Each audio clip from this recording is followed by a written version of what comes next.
Hello and welcome to the program. My name is Luke Hunt and this is another podcast for The Diplomat. And with me today, coming from Parliament House in Melbourne, the state of Victoria, is Heang Tak, a prominent Cambodian citizen among the Khmer Diaspora. And we're in his offices, here in Parliament House. Heang, welcome to the program.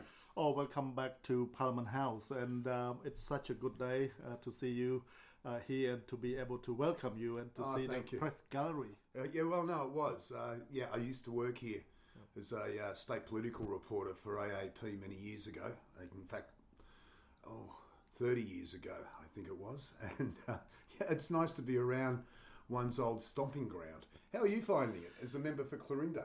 Yes, well, it's amazing that I've been elected to state parliament here, following after my predecessor Hong Lim retired after 22 years of dedication and served the electorate with passion and with compassionate to serve the electorate with large Cambodian diaspora here who call Clorinda, which is from Springvale to Noble Park to Keysborough, home. This is their second home, but most people would call this this is their home now. Sure. And I'm very honoured and privileged. It's also an area I know quite well, having grown up in Springvale. Yes. And I was down there the other day, and certainly the Khmer, Vietnamese, Australian citizens, I mean, they're everywhere. They're all over the place now.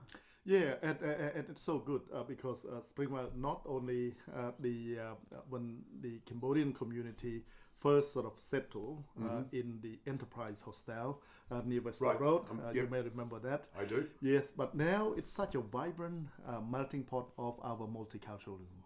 Yeah, it's certainly changed a lot, but it's all for the better. Yes. In regards to the Cambodian diaspora, there have been allegations out of Cambodia that they're quite active against the ruling Cambodian People's Party, the former Prime Minister Hun Sen, and now his son, following the transfer of power, Hun Manet. How accurate is that? Is that an honest portrayal of Cambodian citizens in Australia? Well, Cambodian citizens here who call this place home, although they've been here for many, many years, many would arrive here since 1979 after the Pol Pot. And a majority also arrived, like myself, in the 1990s after the Paris Peace Accord. And this year is the 33 years of that Paris Peace Accord. We still consider Cambodia as our hometown, birthplace.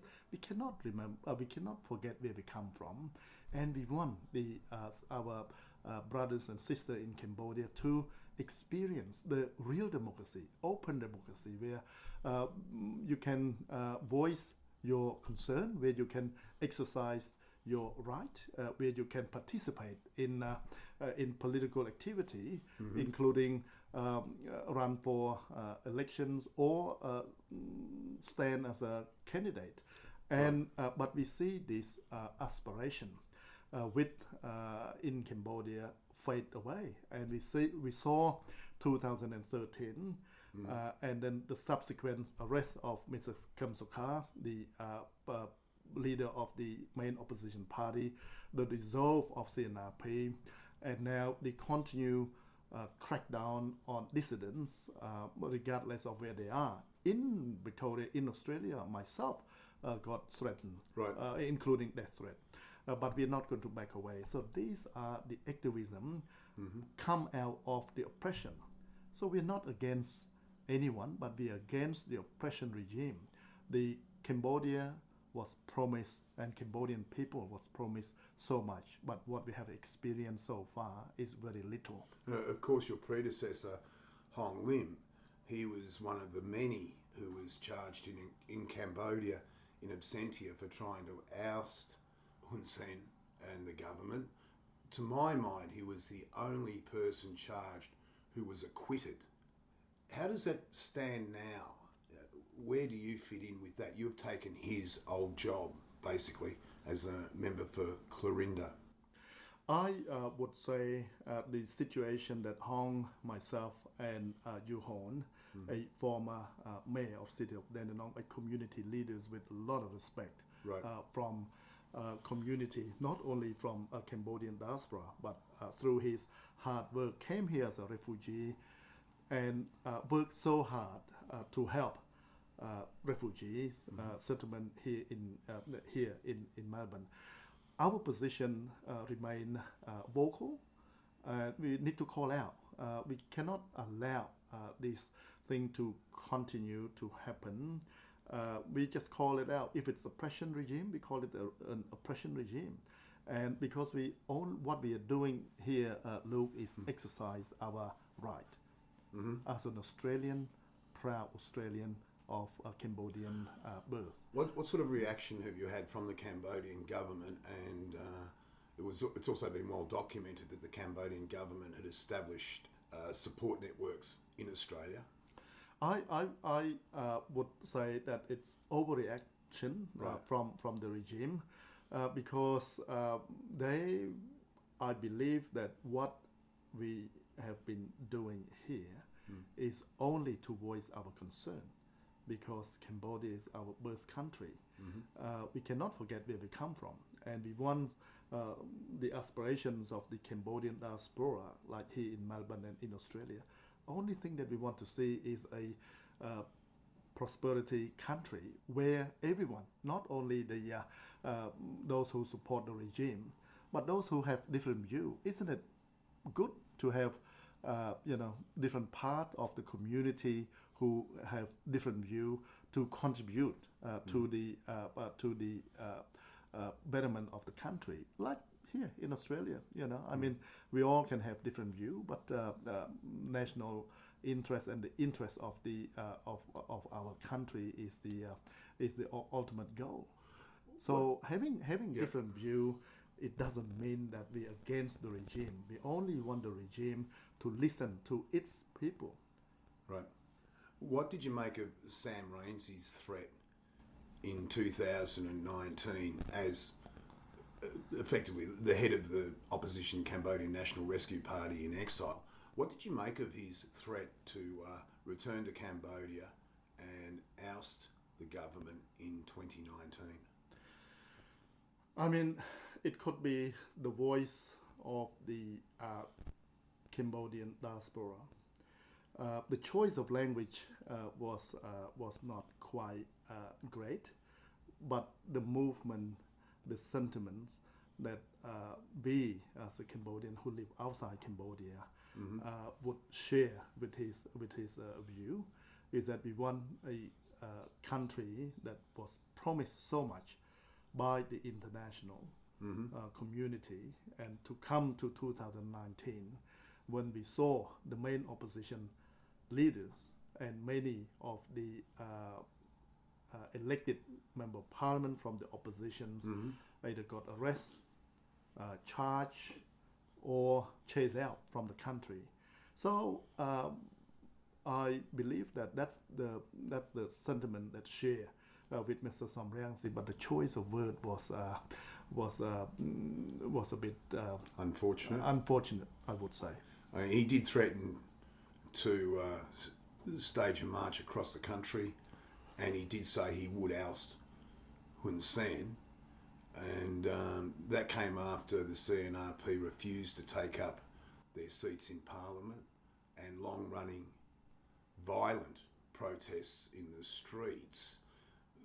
Do you think these were mistakes made by the CNRP? I mean, was it wrong to make those threats? Was it wrong not to take up the seats in the Cambodian Parliament, in the National Assembly?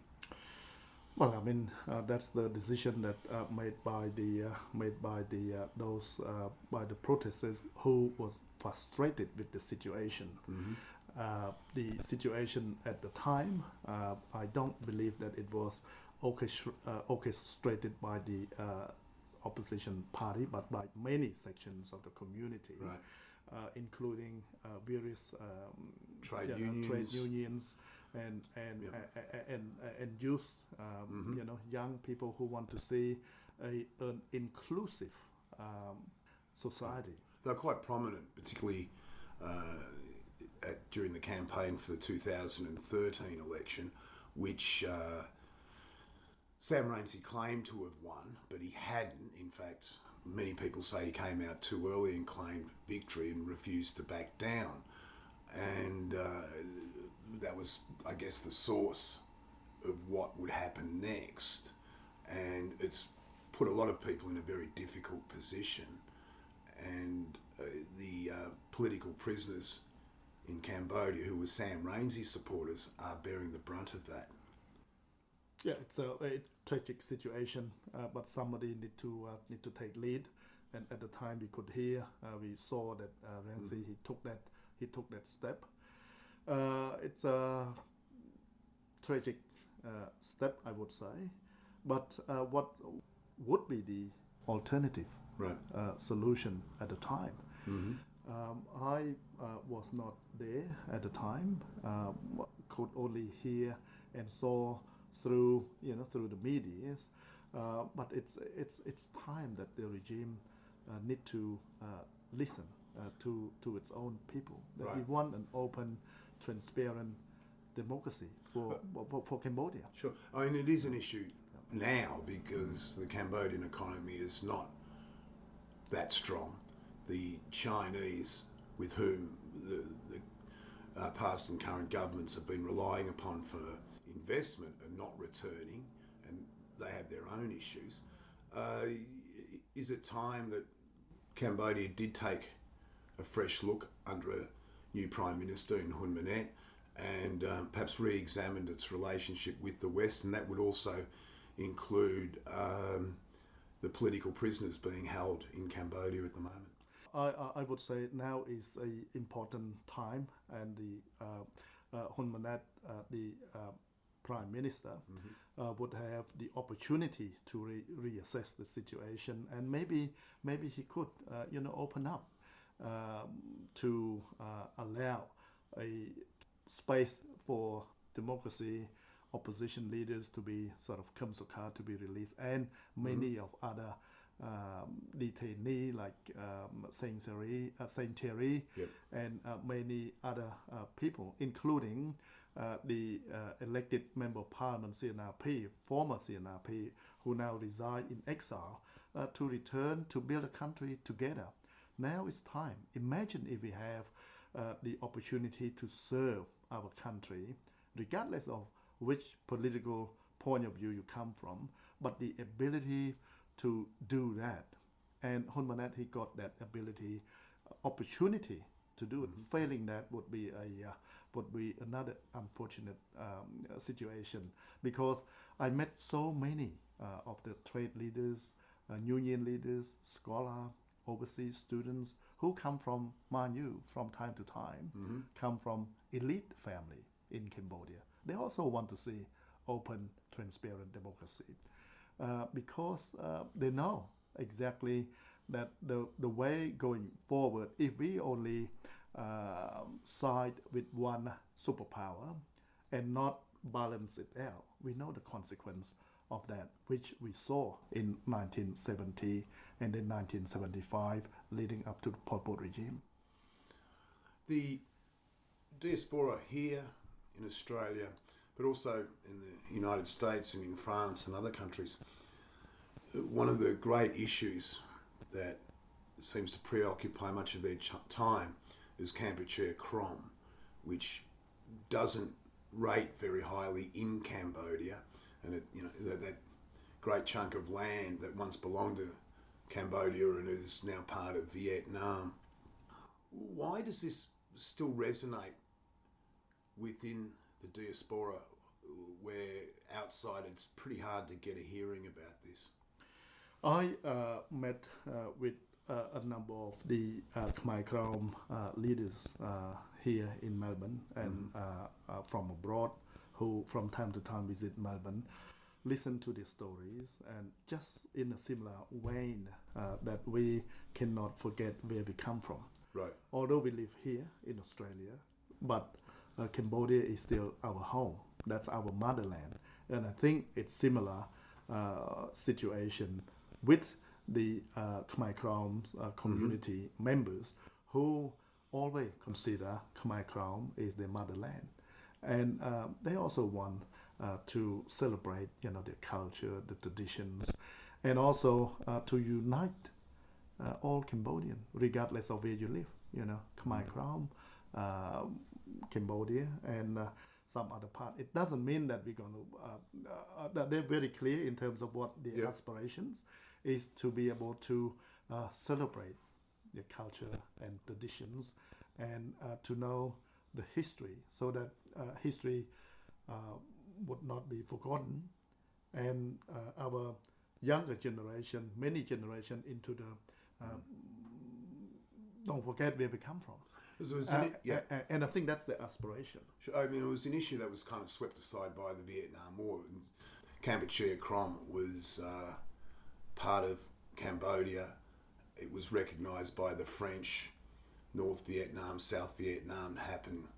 Cambodian-Born was just kind of basically overlooked, and as the war took hold and people were fighting over North and South Vietnam, Cambodian-Born seemed to disappear from the headlines and the headspace that, geopolitical strategists.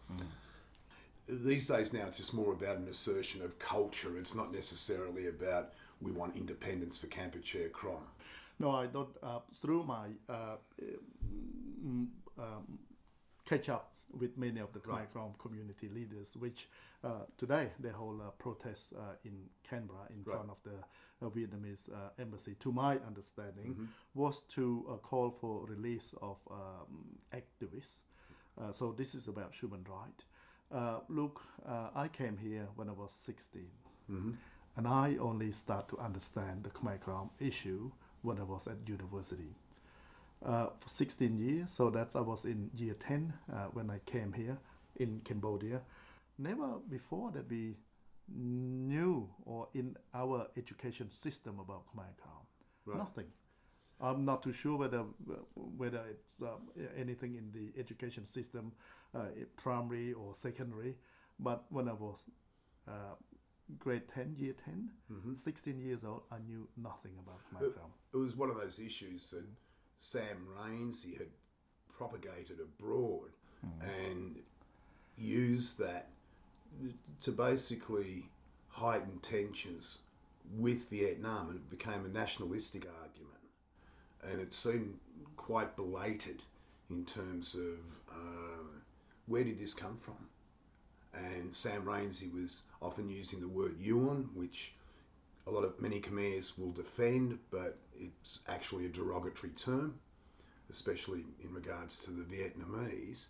And then that came down to the moving of border posts, and that was another enormous issue that erupted. But at the same time, people in Cambodia were kind of, what's going on here? And it seemed to be an issue that was being coordinated by the Diaspora abroad, or Sam Rainsy and the CNRP abroad. I'm trying to differentiate between the two. My understanding or my experience here is not quite exactly to that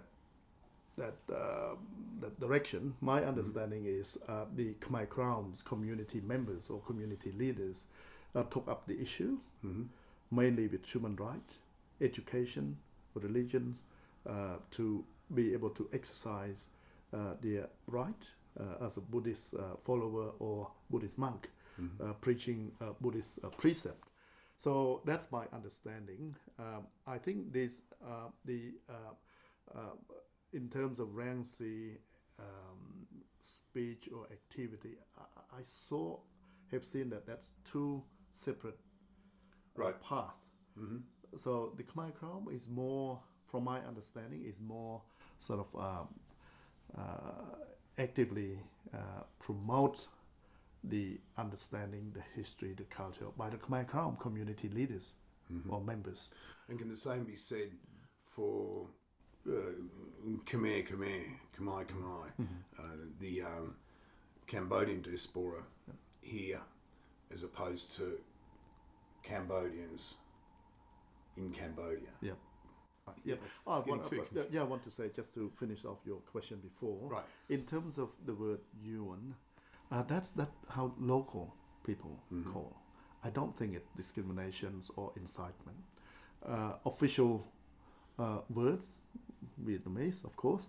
But the Yuen is known for many hundred, maybe thousands, maybe hundreds of years by the Cambodian as a that's we we call in a non-discrimination way, but that's how people call it. Just like the Thai was known as Siam, and Cambodian as Khmer. Definitions of words change. That's right. Yes. And there's words that we used for Africans that were once socially acceptable and are now no longer. Cambodians continue to justify the use of such words despite other people finding them offensive. I'm not too sure whether I would agree with that. Of course, choice of word is very important, but that's the word that's been used by local, Cambodian for hundreds and hundreds of years, of course, in a non-discrimination way. Right. So with the diaspora here now, it's not, what you're saying is it's not active in trying to oust the Cambodian People's Party. It's not actively trying to protest against Hun Sen or the new Prime Minister Hun Sen. It's simply trying to find some space in Cambodia where they can be heard. I would say it's spot on. The diaspora here want to voice the concern for the voiceless, those who we know that could not speak up or speak out. Rely on our voice here, such as in Australia, to voice our concern, to tell the regime to respect our constitution, where everyone is protected by our constitution, is to free from political oppression, to participate freely, freedom of association, freedom of movement, and all of that. And that's what we've been calling for. However, it has been some kind of disinformation or fake news I would say to create some kind of division within the community. Well, this is where I want to go next, is what kind of opposition has the diaspora encountered, more so in regards to Cambodian government-sponsored support networks in Australia? We're very concerned in terms of the network here in Melbourne. I can only say what happened here in Melbourne because I have been seeing how the network sort of grown from a very small group of the initial visitation by Kam Santipip, and at one point by Hun Manet himself back in 2015. The initial thought was that, okay, well, he's young. We also want to have sort of a new leader who can unite the country, regardless of, in Cambodia or here. I had a bit of hope at the time, but not be known to me that they were here to set up support network, but also for Cambodian understanding of pineapple eyes is to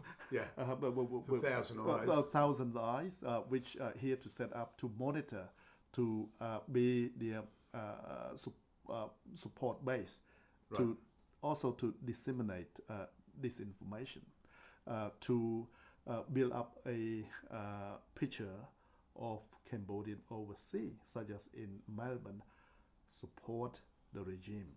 And from time to time, I can see that they also try to lobby the elected officials here in Australia in a way that it can become very concerned, because how do you put two and two together? Your predecessor Hong Lim had complained of death threats, and I understand you've received one or two yourself. Yep. Can you elaborate on that, or would you prefer? No, I can elaborate on that. The death threat, the way it's designed is to intimidate. And if they can intimidate somebody like Hong or myself as an elected parliamentarian, who else that could stand up to their, who could stand up to them? So this is a scare-mongering campaign that systematically and consistently, not only death threat, but they do deploy Facebook attack, whispering in the community, and division in the community. And this is not, that's why I'm very concerned, because it's not in the Australian value and it's not in our community best interest to divide community, because politics is what happened local. And I keep saying this because regardless of the propaganda media by the regime's propaganda machine, but people in Cambodia, they know whether economically they're doing well or not. When they're sick, where they go? The poor, when you don't have money, even public hospital, they don't look after you. Now, I'm not blaming the doctors and nurse health system, but this is the regime that not provide sufficient support for doctors, nurse, health worker who want to do the right thing. One would assume that the such threats, though, getting back to that, were referred to the federal authorities and the police. Yes, and I thank them very much for taking up this threat very seriously. And I know that our AOP and Victorian Police are doing their job. They're also referred to in Senate committee hearings in Canberra. Yes, there has been a few Senate committee hearing in terms of the foreign interference, and sad to say that Cambodia is such a small country. It's a good friend with Australia, and my only wish is that to see the international community, including Australia, which is part of the Paris Peace Accord, and through the hard work of the then former Foreign Minister Gareth Evans, who did so much and give so much hope and aspiration for Cambodia. I do hope that we, the international community such as Australia, can at least somehow revisit that aspiration that been promised to the Cambodian.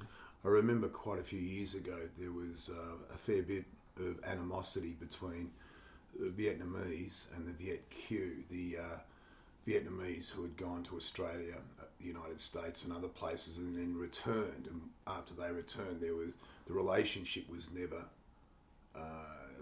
easy.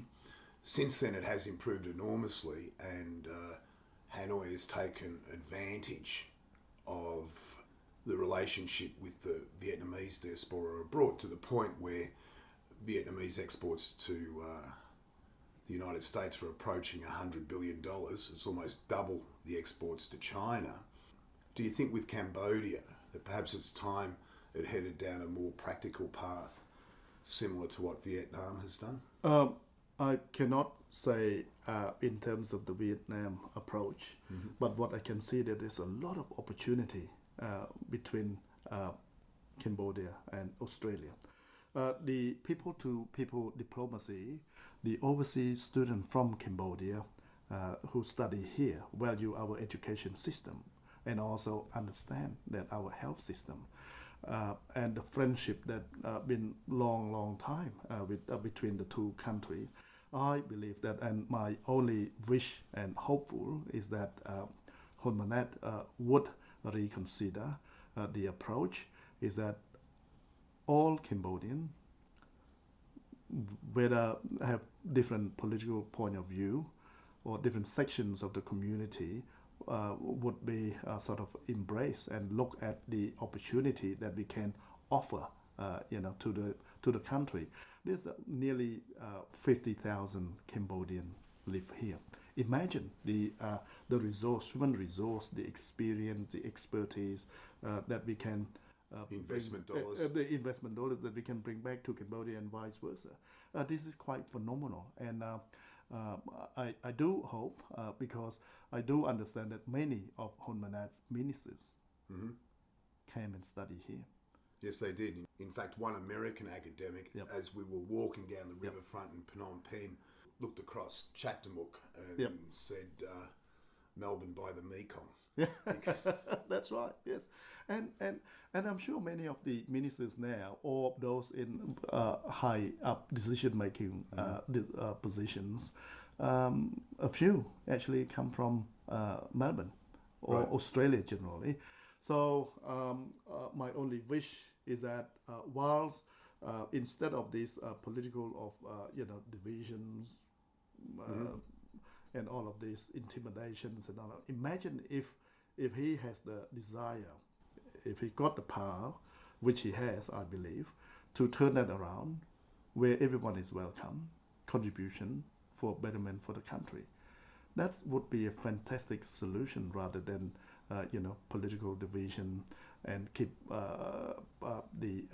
squash the opposition, squash the independent media, and those who just want to contribute to the country.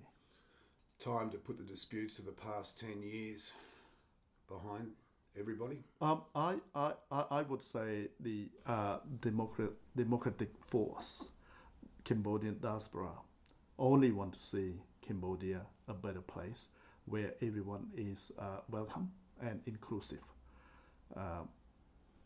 and that's what we want to see. And now Hun Manet has the key to that, and I do hope that he would reconsider the situation where everyone can contribute, and that's what we want to see for our home country, for our birth country. We will never forget where we come from, and the voice of the dissidents, not to overthrow the government or the regime, but to contribute to the country where we very proud and where we will never forget where we come from. And on that note, Heang Tak, thank you very much. Oh, thank you.